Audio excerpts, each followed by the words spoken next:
Ladies and gentlemen, welcome to Chanel Jasmine, the best novel Chanel for romantic stories. Hai guys, selamat datang di channel Jasmine, channel terbaik untuk menyimak novel-novel romantis.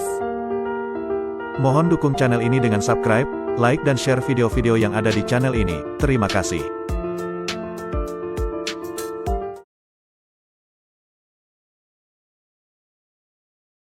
Perintah Kaisar Naga bab 4646, 4647, 4648. Kakak, jangan terlalu keras kepala. Apakah kau benar-benar ingin membunuh kami bertiga? Lebih baik kau lari bersama kami. Yao Mei berkata dengan air mata mengalir di pipinya, mencoba membujuk kakaknya. Berhenti bicara, aku tidak mungkin melepaskan kesempatan seperti ini. Selama ini, kita berdua hanya menjadi sasaran penghinaan. Tapi kali ini, aku bisa bergabung dengan keluarga Qiu, dan aku akan bisa berjalan dengan kepala tegak di kota binatang. Aku ingin melihat siapa yang berani menggangguku lagi. Jangan khawatir, aku akan melakukannya dengan cepat. Kau tidak akan merasa sakit. Mata kakak Yao Mei dipenuhi dengan dinginnya kebencian saat ia menatap adiknya. Apakah kau masih manusia? Bahkan adikmu sendiri ingin kau bunuh. Xiong Kuo berteriak dengan marah, wajahnya memerah karena amarah. Sebagai seorang kakak, Xiong Kuo rela mengorbankan dirinya daripada melukai adik perempuannya sendiri. Baf, kakak Yao Mei memukul Xiong Kuo dengan tinjunya, lalu berkata dengan nada dingin, tutup mulutmu. Aku membawa kalian ke sini karena adik perempuanmu terlalu cantik. Membunuhnya begitu saja akan sangat disayangkan. Aku ingin menikmatinya dulu, baru membunuhnya. Mata kakak Yao Mei penuh dengan keserakahan dan kebengisan. Ia mendorong Xiong Kuo ke samping dan mulai mendekati Xiong Ying dengan langkah pelan. Xiong Ying mundur dengan ketakutan, memegang erat tangan Yao Mei, sementara Yao Mei memohon dengan suara gemetar, kakak, kumohon, lepaskan mereka. Mereka tidak bersalah. Jika kau menyentuh adikku, aku tidak akan memaafkanmu. Aku bersumpah. Xiong Kuo berteriak dengan marah saat melihat kakak Yao Mei ingin mencelakai adiknya. Tubuhnya gemetar hebat karena amarah, tetapi ia tidak bisa berbuat apa-apa. Kekuatan spiritual mereka telah disegel, membuat mereka tidak lebih dari manusia biasa. Yao Mei, menyingkirlah. Jika kau bukan adikku, aku bahkan akan menjadikanmu sebagai mainan. Menyerahkanmu kepada Dev benar-benar sebuah kesalahan besar. Kukira dia punya latar belakang yang kuat dan bisa membuat kita hidup nyaman, tetapi ternyata dia bukan siapa-siapa. Kakak Yao Mei mendorong adiknya dengan kasar, membuat Yao Mei terjatuh ke tanah. Melihat kakaknya, Yao Mei menangis terseduh-seduh. Hatinya terasa seperti dihancurkan. Ia telah berjuang sekuat tenaga untuk menyelamatkan kakaknya, tetapi siapa sangka, kakaknya ternyata adalah orang yang seperti ini, seseorang yang bahkan memikirkan tubuh adiknya sendiri. Ia benar-benar lebih buruk dari binatang. Kakak Yao Mei menyeringai dingin, melangkah ke arah Xiong Ying dan mengulurkan tangannya, kau binatang. Kami tidak akan pernah memaafkanmu. Hahaha, aku memang binatang, lalu apa? Gadis secantik kau belum pernah kudapatkan. Bermain denganmu sekali, meskipun aku mati, itu akan sepadan. Dengan tawa jahat, kakak Yao Mei melompat ke arah Xiong Ying, menjatuhkannya ke tanah. Ia mulai merobek pakaian Xiong Ying dengan mata yang penuh nafsu, sementara Xiong Ying berteriak meminta tolong, berjuang sekuat tenaga. Namun, di tengah hutan belantara ini, siapa yang bisa menyelamatkannya? Xiong Kuo, melihat adiknya dipermalukan, merasakan kemarahan dan tekad yang membara di hatinya. Meski tahu bahwa dalam kondisi saat ini ia tidak mungkin melawan kakak Yao Mei, keinginan untuk melindungi adiknya membuatnya meledak dengan keberanian yang belum pernah ia rasakan sebelumnya. Demi darahku, aku bersumpah akan melindungi. Xiong Kuo berteriak dengan suara serak. Sebuah kekuatan kuno tiba-tiba terbangun dalam dirinya. Matanya memerah seperti darah, dan api samar-samar menyala di sekeliling tubuhnya. Itu adalah kekuatan perlindungan dari leluhurnya, yang terbangun pada saat kritis. Kakak Yao Mei terkejut melihat perubahan pada Xiong Kuo, tetapi segera tertawa dingin. Dengan kekuatan sekecil itu, kau pikir bisa menghentikanku? Ia mengayunkan tangannya dengan santai, melemparkan serangan yang langsung membuat Xiong Kuo terpental ke belakang.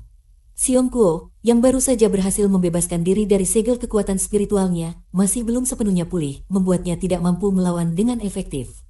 Kakak, hentikan. Hentikan sekarang juga. Yao Mei berlari ke arah kakaknya, mencoba menariknya sekuat tenaga untuk melepaskan Xiong Ying. Namun, kakaknya yang sedang dikuasai oleh nafsu tidak mungkin berhenti begitu saja. Pergi sana. Kakaknya melayangkan satu pukulan, melempar Yao Mei hingga terjatuh keras ke tanah. Tubuhnya menghantam tanah dengan keras, dan ia langsung memuntahkan darah. Tetapi kakaknya bahkan tidak menoleh ke arahnya. Ia sepenuhnya fokus pada Xiong Ying yang berada di bawahnya. Di tempat lain, Dev mendengar suara lemah seseorang meminta tolong. Dahinya berkerut tajam. Ia mengenali suara itu suara Xiong Ying. Dalam sekejap, angin mulai berhembus kencang di hutan sekitarnya, tanpa alasan yang jelas. Daun-daun berguguran, dan suara gemerisik memenuhi udara. Dev mulai mengaktifkan kekuatan dari inti elemen angin miliknya. Sebuah suara angin aneh muncul, dan dari hutan yang awalnya sunyi, angin ribut tiba-tiba melanda dengan kekuatan penuh. Kakak Yao Mei berhenti sejenak, bingung oleh angin kencang yang mendadak. Kemudian, ia terkejut melihat angin itu mulai membentuk bilah-bilah tajam, menyerangnya dari segala arah. Apa-apaan ini? Ia panik, mencoba menghindar dari bilah-bilah angin yang terus mengejarnya. Kesempatan untuk menyerang Xiong Ying hilang sepenuhnya. Melihat peluang itu, Xiong Ying segera bangkit dan berlari ke arah Yao Mei. Yao Mei, kau baik-baik saja. Xiong Ying memegang Yao Mei dengan penuh perhatian. Di sisi lain, Xiong Kuo terkejut melihat bilah-bilah angin yang muncul secara tiba-tiba. Ia tidak bisa memahami dari mana datangnya angin kencang ini, apalagi bilah-bilah angin yang jelas-jelas tidak alami. Siapa yang membantu kami? Pikir Xiong Kuo sambil kebingungan. Ketika ia masih mencoba menebak-nebak, sebuah bayangan perlahan muncul dari balik pohon. Tuan Chen, Xiong Kuo berseru dengan penuh keterkejutan. Ia sama sekali tidak menyangka bahwa orang yang muncul adalah Dev. Xiong Ying dan Yao Mei, yang melihat Dev, langsung menangis terharu. Namun, kakak Yao Mei tampak sangat terkejut, bahkan hampir tidak percaya. Kau bukan sudah tersedot ke dalam guci itu? Bagaimana mungkin kau keluar? Pada saat yang sama, Qiu Tu, Master Luan, dan Qian Yue tiba di tempat itu. Mereka juga merasa tidak tenang karena angin ribut yang mendadak tadi. Dev hanya tersenyum dingin dan berkata, guci rusak itu ingin menjebakku. Itu hanya mimpi belaka. Kalau bukan karena adanya inti elemen angin di dalam guci itu, aku sudah keluar sejak lama. Ucapan Dev membuat wajah Master Luan berubah menjadi merah dan putih karena malu.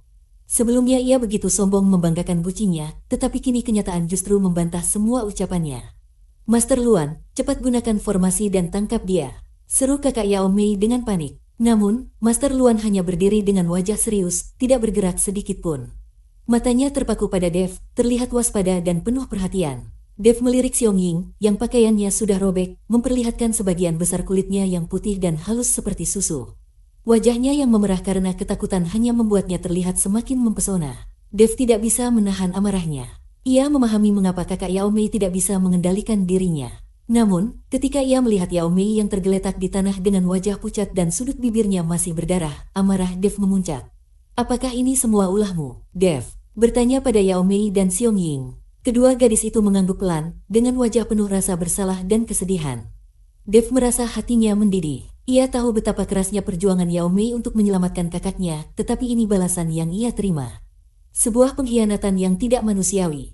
Kau pantas mati. Dev memandang kakak Yao Mei dengan dingin, mengucapkan 3 kata yang penuh dengan kebencian. Ucapan itu membuat tubuh kakak Yao Mei bergetar hebat. Dengan cepat ia berlari bersembunyi di belakang Qiu Tu dan Master Luan. Namun, Dev mulai melangkah maju dengan perlahan, aura menakutkan keluar dari tubuhnya. Tekanan itu membuat kakak Yao Mei sulit bernapas. Minggir, Dev menatap Qiu Tu dan Master Luan dengan tatapan dingin, ucapannya seperti perintah yang tidak bisa dibantah. Qiu Tu tertegun, ingin mengatakan sesuatu, tetapi merasakan aura pembunuhan yang keluar dari Dev, ia akhirnya memilih untuk diam. Ia perlahan mundur, memberi jalan. Master Luan, melihat situasi ini, juga segera menjauh. Tidak ada alasan bagi mereka untuk mempertaruhkan nyawa demi kakak Yao Mei, yang di mata mereka hanyalah seperti seekor semut. Tuan Qiu, kakak Yao Mei panik dan mencoba memohon bantuan, tetapi Qiu Tu bahkan tidak meliriknya. Melihat Qiu Tu dan Master Luan meninggalkannya, ketakutan menyelimuti dirinya seperti gelombang yang tak terbendung. Ia terus mundur hingga akhirnya punggungnya menyentuh sebuah batu besar. Wajahnya pucat seperti kertas, dan matanya dipenuhi dengan keputusasaan. Adik ipar, tidak, Chen, Dev, kumohon lepaskan aku. Aku salah. Aku tidak seharusnya melukai Xiong Ying, apalagi mengabaikan hubungan saudara kita. Suaranya bergetar, penuh dengan permohonan dan penyesalan. Namun, Dev tetap tidak tergerak. Tatapannya sedingin es, seolah-olah hendak membekukan kakak Yao Mei sepenuhnya. Kesalahanmu tidak bisa ditebus hanya dengan kata-kata. Kau telah menyakiti bukan hanya Xiong Ying dan Yao Mei, tetapi juga jiwa dan kemanusiaanmu sendiri. Suara Dev dingin dan tegas, seperti seorang hakim yang baru saja menjatuhkan vonis mati. Mendengar itu, kakak Yao Mei gemetar hebat, lututnya lemas, dan ia jatuh berlutut ke tanah. Adik, tolong aku, kakak salah. Tolong, selamatkan aku. Dalam keputusasaannya, ia hanya bisa memohon kepada Yao Mei. Yao Mei melihat kakaknya dengan air mata mengalir. Ia merasa hancur karena tindakan kakaknya, tetapi di sisi lain, ia takut pada keputusan Dev yang tidak tergoyahkan. Ia tahu, tidak peduli seberapa banyak ia memohon, Dev tidak akan berubah pikiran. Dev, aku bersedia menukar nyawaku demi nyawa kakakku. Aku hanya memohon kau memberinya satu kesempatan untuk berubah. Yao Mei tiba-tiba berlutut di tanah, kedua tangannya menggenggam erat, matanya penuh dengan permohonan. Sebagai seorang adik, Yao Mei tidak bisa menjadi sekejam kakaknya. Meskipun tahu kakaknya bersalah, ia tetap tidak tega melihatnya mati. Tatapan Dev melunak sejenak, tetapi segera kembali tegas. Yao Mei, aku memahami kebaikan hatimu, tetapi keadilan dan kejahatan tidak boleh tercampur hanya karena perasaan pribadi. Kakakmu telah melewati batas, dan aku tidak bisa membiarkannya. Dev bergerak dengan kecepatan luar biasa, tiba-tiba muncul di depan kakak Yao Mei. Ia mengangkat tangannya perlahan, kilatan petir terlihat di telapak tangannya, serangan mematikan sudah siap dilancarkan. Tidak, jangan, Dev, aku salah, aku sungguh salah. Kakak Yao Mei menjerit putus asa, tetapi semua telah terlambat. Dalam satu kilatan cahaya, tubuhnya lenyap diselimuti petir. Yang tersisa hanyalah pakaian hangus dan bau terbakar yang menyengat di udara. Hidupnya berakhir di detik itu juga. Dev menurunkan tangannya, lalu memandang Yao Mei dengan tatapan rumit. Aku harap kejadian ini menjadi pelajaran bagimu. Keserakahan dan niat jahat dalam diri manusia, jika tidak dihentikan, akan menyeret seseorang ke dalam kehancuran. Ada orang-orang dan perbuatan yang bisa dimaafkan, tetapi ada juga yang tidak bisa dimaafkan, Yao Mei. Jangan salahkan aku. Yao Mei hanya bisa menangis tanpa suara. Ia tidak memiliki alasan untuk menyalahkan Dev, karena semua ini adalah akibat dari tindakan kakaknya sendiri. Di sisi lain, Kyutu dan Master Luan semakin serius melihat apa yang terjadi. Mereka sadar bahwa kemampuan Dev benar-benar melebihi apa yang mereka duga. Namun, yang paling ketakutan saat ini adalah Qian Yue. Ia berpikir bahwa dengan bergabung dengan keluarga Qiu, ia akan mendapatkan kekayaan dan kemewahan.